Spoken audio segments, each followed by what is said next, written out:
1월 18일 월요일 새벽 예배를 주님 앞에 올려드립니다. 오늘 우리에게 주신 하나님의 말씀은 누가복음 6장 39절에서 49절의 말씀입니다. 함께 말씀을 읽도록 하겠습니다. 39절부터 제가 읽도록 하겠습니다. 또 비유로 말씀하시되 맹인이 맹인을 인도할 수 있느냐? 둘이 다 구덩이에 빠지지 아니하겠느냐? 제자가 그 선생보다 높지 못하나 무릇 온전하게 된 자는 그 선생과 같으리라. 어찌하여 형제의 눈 속에 있는 티는 보고 내 눈 속에 있는 들보는 깨닫지 못하느냐? 너는 내 눈 속에 있는 들보를 보지 못하면서 어찌하여 형제에게 말하기를 형제여 나로 내 눈 속에 있는 티를 빼게 하라 할 수 있느냐? 외식하는 자여 먼저 내 눈 속에서 들보를 빼라. 그 후에야 내가 밝히 보고 형제의 눈 속에 있는 티를 빼리라. 못된 열매 맺는 좋은 나무가 없고 또 좋은 열매 맺는 못된 나무가 없느니라. 나무는 각각 그 열매로 아나니 가시나무에서 무화과를 또 찔레에서 포도를 따지 못하느니라. 선한 사람은 마음에 쌓은 선에서 선을 내고 악한 자는 그 쌓은 악에서 악을 내나니 이는 마음에 가득한 것을 입으로 말함이라. 너희는 나를 불러 주여 주여 하면서도 어찌하여 내가 말하는 것을 행하지 아니하느냐? 내게 나와 내 말을 듣고 행하는 자마다 누구와 같은 것을 너희에게 보이리라. 집을 짓되 깊이 파고 주추를 반석 위에 놓은 사람과 같으니 큰 물이 나서 탕류가 그 집에 부딪히되 잘 지었기 때문에 능히 요동하지 못하게 하였거니와 듣고 행하지 아니하는 자는 주추 없이 흙 위에 집을 지은 사람과 같으니 탕류가 부딪힘에 집이 곧 무너져 파괴됨이 심하니라 하시니라. 아멘. 하나님이 하십니다. 말씀으로 승리합시다. 오늘 함께 나누실 하나님의 말씀은 예수께서 제자들을 가르치시는 장면입니다. 예수님은 제자들에게 예수님의 제자들로 살아가는 법을 비유를 통해 가르치십니다. 예수님은 복음의 전파를 통해 예수님의 제자들이 날로 더 늘어나 하나님 나라를 준비하고 복음을 전하는 이들이 더 많아지기를 원하셨습니다. 그래서 오늘 말씀처럼 예수 그리스도의 제자로 살아가는 방법에 대해서 말씀하고 계십니다. 예수님은 복음을 전파하시면서 그 제자들이 하나님 나라의 백성으로 예수 그리스도를 닮기를 소망하시며 본문을 통해 말씀하십니다. 예수님의 가르침은 세상의 가르침과 달랐습니다. 빼앗고 편을 나누고 기득권층에서는 편한 삶을 살아가는 방식을 가르치신 것이 아니었습니다. 예수님은 온전하게 예수님의 진정한 제자들로 살아가는 방법을 알려주십니다. 누가복음 6장 39절부터 예수님은 자신을 온전히 보지 못하고 알지 못하는 사람들의 위험성에 대해서 설명하십니다. 39절 말씀입니다. 또 비유로 말씀하시되 맹인이 맹인을 인도할 수 있느냐? 둘이 다 구덩이에 빠지지 아니하겠느냐? 예수님께서 지칭하는 맹인은 이스라엘 민족의 리더 집단이었던 바리새인이었습니다. 예수님 당시 바리새인은 율법만 남은 집단이었습니다. 바리새인들은 하나님의 말씀을 위해 사는 것이 아니었습니다. 바리새인들은 자신들의 삶의 가치를 높이기 위해서 사람들이 보이는 곳에서 말씀을 지키는 모습만 보이는 위선자들이었습니다. 당시 이들이 보여준 가장 큰 위선은 기도하는 시간에 성전에 가서 기도하는 것이 아니라 일부러 시간을 늦추어 시장 한복판에서 신실하게 기도하는 모습을 보이는 것이었습니다. 바리새인들은 이렇게 하나님으로부터 멀어진 위선자들이었습니다. 예수님은 예수님의 제자들이 바리새인처럼 삶을 살아가는 것이 옳지 않다는 것을 말씀하십니다. 오직 예수님을 닮기를 원하셨습니다. 예수님은 40절의 말씀을 통해서 제자가 그 선생보다 높지 못하나 무릇 온전하게 된 자는 그 선생과 같으니라 라고 말씀하십니다. 예수님의 제자들을 향한 기준은 예수님을 온전하게 닮는 것이었습니다. 예수님께서 말씀하신 40절 말씀에 온전하게 된 자는 그 선생과 같으니라 말씀하십니다. 여기서 사용되는 온전하게라는 단어는 적합하게 하다, 완벽하게 하다 등으로 사용되는 단어입니다. 예수님은 예수님의 제자로 적합하게 되는 것, 완벽하게 되는 것을 우리에게 원하시고 계시는 것입니다.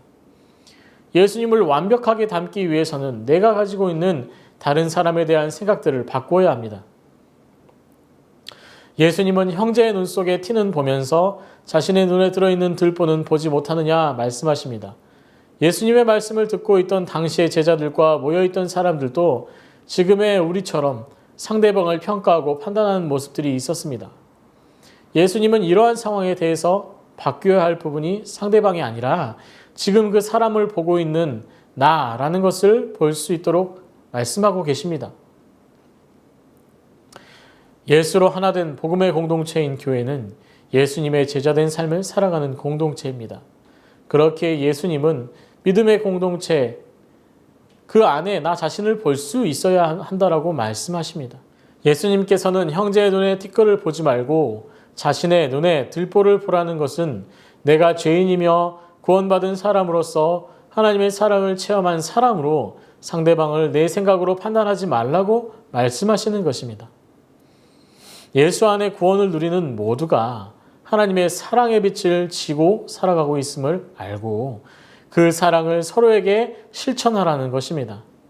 사랑은 거창하고 고급스러운 선물처럼 그 선물의 주인공이 정해진 것이 아닙니다.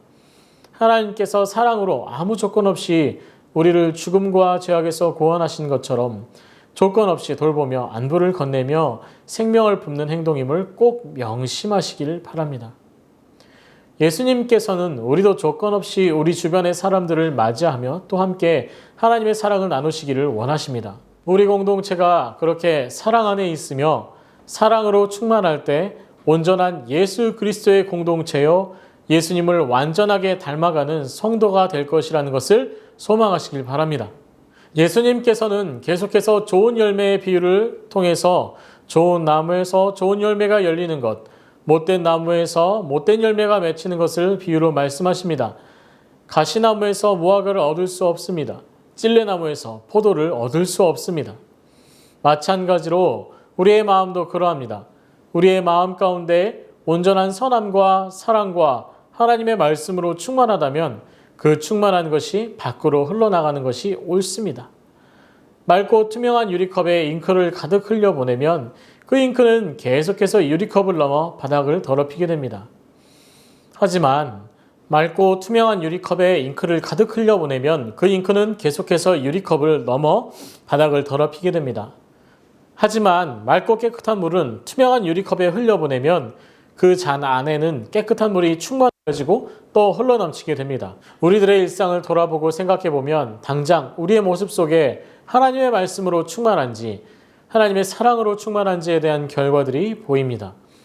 우리들의 삶이 곧 열매입니다. 우리가 살아간 흔적 속에 남기는 것이 우리가 남긴 믿음의 열매들입니다. 예수님께서는 제자들과 회중에게 그 삶이 하나님이 보시기에 좋은 아름다운 열매 맺는 사람들로 살아가기를 소망하십니다. 예수님께서 말씀하시는 선한 열매를 맺는 것은 하루아침에 이루어지는 것이 아닙니다. 더 확고한 신앙 가운데 중심을 잡고 예수 그리스도의 반석 위에 터를 잡는 사람들만이 그 마음 가운데 아름다운 열매를 맺는 삶을 살아갈 수가 있습니다. 예수님은 46절에서 49절을 통해서 지부의 비유를 통해 신앙의 강건함을 기를 것을 말씀하십니다. 예수님의 말을 듣고 행하는 사람들마다 보게 될 것이라고 말씀하십니다. 집을 짓되 깊이 파고 주추를 반석 위에 놓은 사람을 말씀하십니다. 깊이 파고 주추를 반석 위에 놓는 사람. 이 사람들은 예수님의 말씀 가운데 살아가며 또 그 말씀을 깊이 묵상하고 그 삶 가운데 적용하는 사람들입니다. 이 사람들은 폭풍과 같은 고난을 만나도 묵묵히 자리를 지키며 은혜를 누리는 것을 시각적인 비유로 말씀하고 계십니다. 또 한편은 예수님의 말씀을 듣고 행하지 않는 사람들이 나옵니다. 이들은 주추도 없이 흙 위에 집을 지었습니다. 그들은 홍수가 나고 창수가 나면 부질없이 파괴되어 버립니다. 이처럼 예수 그리스도의 말씀으로 무장하고 깊이 그 삶 가운데 말씀을 끌어오지 않으면 우리는 폭풍과 같은 우리의 일상 가운데 고통을 당하며 시험을 이겨내지 못하게 될 것입니다. 또 좋은 열매를 맺지 못하게 될 것입니다. 오늘의 말씀은 예수님의 제자들로 참된 예수님의 공동체를 이루어야 함을 말씀하십니다. 이 말씀은 그 시기에만 적용되는 말씀이 아닙니다. 오늘 저와 모든 성도님들의 삶 가운데 이루어질 믿음의 선한 열매를 맺어야 할 것을 말씀하고 계십니다. 사랑하는 새순교회 성도 여러분, 저희들은 코로나라는 견디기 힘든 고난의 폭풍을 만났습니다. 함께 예배하지 못하고 함께 모여서 시원하게 마스크 벗고 대화를 나눌 수도 없는 지경입니다. 또 경제적으로도 어려움을 당하여 너무도 마음이 힘들고 괴로운 시기입니다. 이러한 시기, 우리는 무엇을 위로받고 무엇으로 은혜를 누려야 할까요? 그것은 말씀을 통해서 또 그 말씀을 우리의 삶에 적용하고 지켜가면서 선한 열매를 맺고 또 하늘로부터 내려오는 위로와 평안을 누려야 하는 것입니다. 예수님께서 지금 우리에게 말씀을 통해 명령하십니다. 예수를 완전히 닮아라. 너 자신을 보아라. 서로 사랑하라. 믿음으로 충만하라. 신앙의 선한 열매를 맺으라. 오늘의 말씀을 통해 예수님은 더욱 신실한 삶으로 열매 맺는 그리스도인으로 살아갈 것을 명령하셨습니다. 우리는 그 말씀을 마주하였습니다. 고난의 시기, 스스로의 믿음을 시험하고 확증해야 할 시기가 저희 앞에 마주했습니다. 예수님께서 명령하신 예수님의 제자된 삶으로 우리가 지금 마주한 세대를 똑바로 바라보고 예수 그리스도의 명령을 더욱 신실하게 이루어가며 또 믿음으로 성장하는 신실한 새순교회 성도님 되시기를 소망합니다. 말씀을 붙들고 기도합니다. 예수님께서 명령하신 진정한 예수님의 제자가 되게 하소서. 신실하게 믿음의 열매를 맺는 삶을 살아가게 하소서.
교회를 위해서 기도하겠습니다. 하나님이 원하시는 때에 하나님의 방법으로 이 새순회 담임 목사님을 허락하여 주소서. 2021년 말씀 안에 행복한 성도들이 되게 하시고 새순회 부흥의 때를 허락하소서. 코로나로 위축된 시기 오직 믿음으로 승리하는 성도 되게 하소서.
나라를 위해서 기도합니다. 코로나로 인해 나라가 많이 혼란스럽습니다. 하나님이 주시는 은혜로 이 나라가 안정되게 하옵소서. 코로나 방역당국과 의료진에게 힘과 용기를 허락하셔서 이 어려운 시기를 잘 넘기고 극복하게 하옵소서.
선교사와 하늘을 위해서 기도합니다. 1월 19일에서 21일 OMF 교회 개척 사역자 포럼에서 지난 사역자들로부터 경험과 반석, 전략 등을 잘 나눌 수 있도록 기획과 준비팀에 참여하는 조학견 선교사에게도 지혜를 주시도록 기도해 주시고, 1월 중순에 학교들이 늦은 개학을 하게 되는데 새로 편성된 끄랄란 고등학교 한국어반에 학생들을 보내주시고 코로나로부터 안전하게 학교 사역이 되도록, 학교 개학과 동시에 드림센터가 다시 문을 열게 되는데 복음 증거의 장으로서 사역자들이 다시 활성화되도록 기도해 주시길 바랍니다.